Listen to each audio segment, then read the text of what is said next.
नमस्कार. पुरुषोत्तम मास महात्म्य कथा अध्याय 2.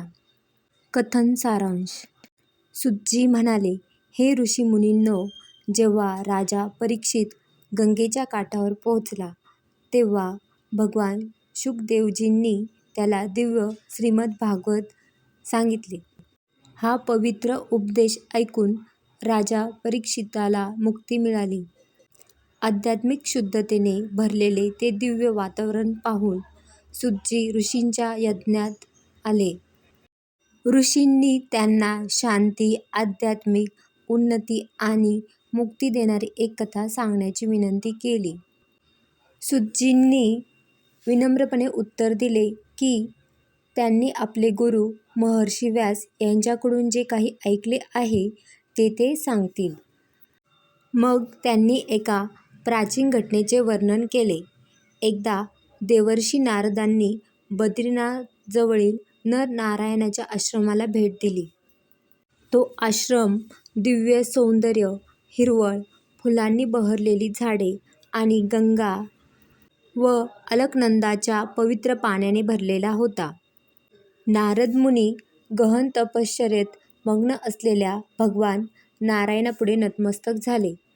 मोठ्या भक्तीने नारदांनी त्यांची स्तुती केली आणि म्हणाले, हे विश्वनाथ, कलियुगात जीव अज्ञान आणि ऐहिक इच्छांच्या बंधनात अडकले आहेत. कृपया त्यांना असा एक सोपा आणि प्रभावी मार्ग दाखवा ज्याद्वारे ते कल्याण आणि मुक्ती मिळवू शकतील.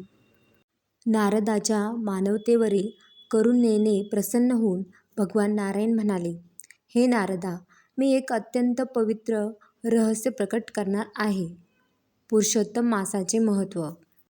त्यांनी स्पष्ट केले की पुरुषोत्तम मास अत्यंत पवित्र आहे आणि जे या महिन्यात उपवास, नामजप, दान आणि पूजा करतात त्यांना देवी कृपा प्राप्त होते व दुःखातून मुक्ती मिळते.